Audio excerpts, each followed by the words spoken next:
Meditations on First Philosophy, in which the existence of God and the distinction between the soul and the body are demonstrated. Meditation 1. Concerning those things that can be called into doubt. Several years have now passed since I first realized how numerous were the false opinions that in my youth I had taken to be true, and thus how doubtful were all those that I had subsequently built upon them. And thus I realized that once in my life I had to raze everything to the ground and begin again from the original foundations, if I wanted to establish anything firm and lasting in the sciences. But the task seemed enormous, and I was waiting until I reached a point in my life that was so timely that no more suitable time for undertaking these plans of action would come to pass. For this reason, I procrastinated for so long that I would henceforth be at fault were I to waste the time that remains for carrying out the project by brooding over it. Accordingly, I have today suitably freed my mind of all cares, secured for myself a period of leisurely tranquillity, and am withdrawing into solitude. At last I will apply myself earnestly and unreservedly to this general demolition of my opinions. Yet, to bring this about, I will not need to show that all my opinions are false, which is perhaps something I could never accomplish. But reason now persuades me that I should withhold my assent no less carefully from opinions that are not completely certain and indubitable than I would from those that are patently false. For this reason, it will suffice for the rejection of all of these opinions, if I find in each of them some reason for doubt, nor therefore need I survey each opinion individually, a task that would be endless. Rather, because undermining the foundations will cause whatever has been built upon them to crumble of its own accord, I will attack straight away those principles which supported everything I once believed. Surely, whatever I had admitted until now as most true, I received either from the senses or through the senses. However, I have noticed that the senses are sometimes deceptive, and it is a mark of prudence never to place our complete trust in those who have deceived us even once. But perhaps, even though the senses do sometimes deceive us when it is a question of very small and distant things, still, there are many other matters concerning which one simply cannot doubt, even though they are derived from the very same senses. For example, that I am sitting here next to the fire, wearing my winter dressing gown, that I am holding this sheet of paper in my hands, and the like. But on what grounds could one deny that these hands and this entire body are mine? Unless perhaps I were to liken myself to the insane whose brains are impaired by such an unrelenting vapor of black bile that they steadfastly insist that they are kings when they are utter paupers, or that they are arrayed in purple robes when they are naked, or that they have heads made of clay, or they are gourds, or that they are made of glass. But such people are mad, and I would appear no less mad, were I to take their behavior as an example for myself. This would all be well and good, were I not a man who is accustomed to sleeping at night, and to experiencing in my dreams the very same things, or now and then even less plausible ones, as these insane people do when they are awake. How often does my evening slumber persuade me of such ordinary things as these, that I am here, clothed in my dressing gown, seated next to the fireplace, when in fact I am lying undressed in bed. But right now my eyes are certainly wide awake when I gaze upon this sheet of paper. This head which I am shaking is not heavy with sleep. I extend this hand consciously and deliberately, and I feel it. Such things would not be so distinct for someone who is asleep, as if I did not recall having been deceived on other occasions, even by similar thoughts in my dreams. As I consider these matters more carefully, I see so plainly that there are no definitive signs by which to distinguish being awake from being asleep. As a result, I am becoming quite dizzy, and this dizziness nearly convinces me that I am asleep.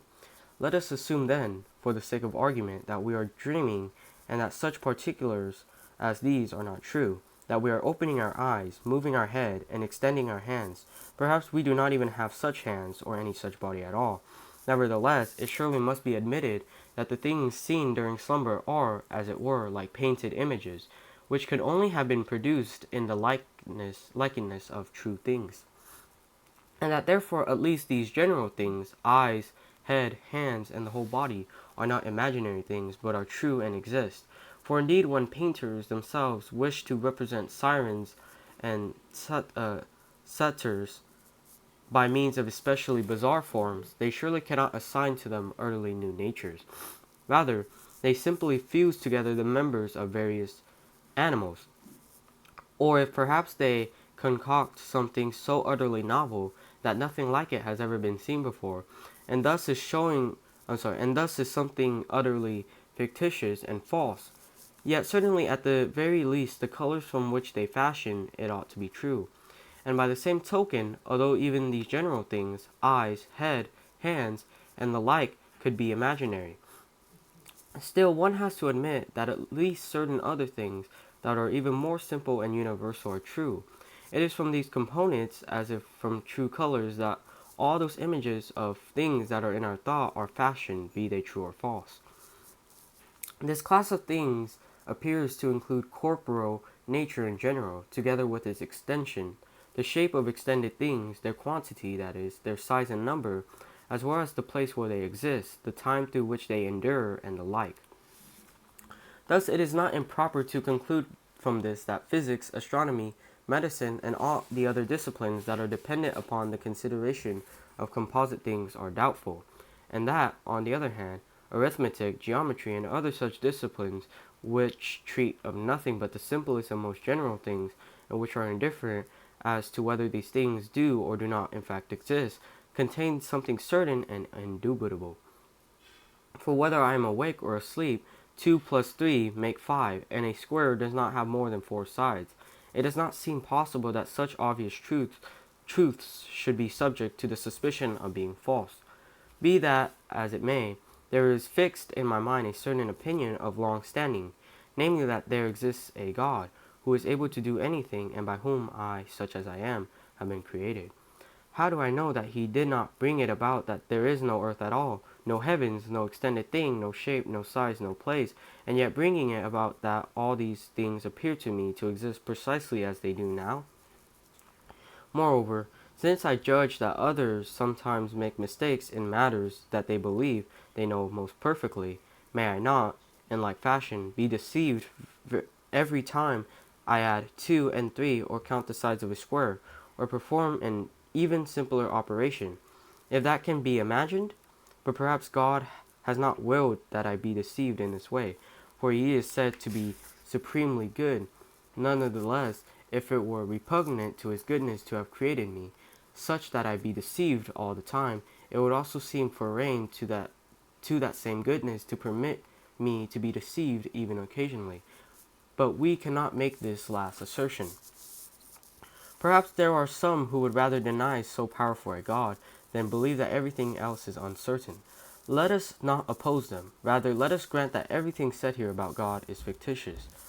Now, they suppose that I came to be what I am either by fate or by chance, or by a connected chain of events, or by some other way. But because being deceived and being mistaken appear to be a certain imperfection, the less powerful they take the author of my origin to be, the more probable it will be that I am so imperfect that I am always deceived.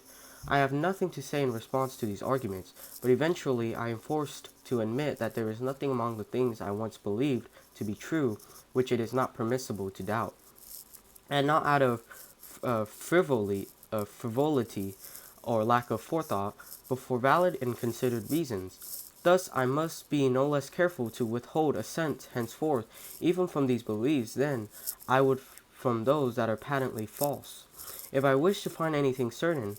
But it is not enough simply to have realized these things. I must take steps to keep myself mindful of them, for long-standing opinions keep me turning, and, almost against my will, they take advantage of my credulity, as if it were bound over to them by long use and the claims of intimacy.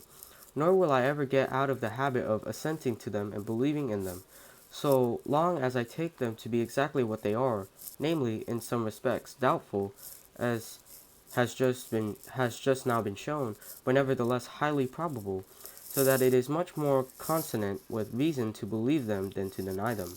Hence it seems to me I would do well to deceive myself by turning my will in completely the opposite direction, and pretend for a time that these opinions are wholly false and imaginary, until finally, as if with prejudices weighing down each side equally, no bad habit should turn my judgment any further from the correct perception of things.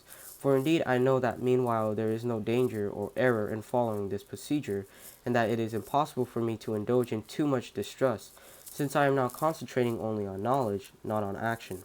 Accordingly, I will suppose not a supremely good God, the source of truth, but rather an evil genius, supremely powerful and clever, who has directed his entire effort at deceiving me.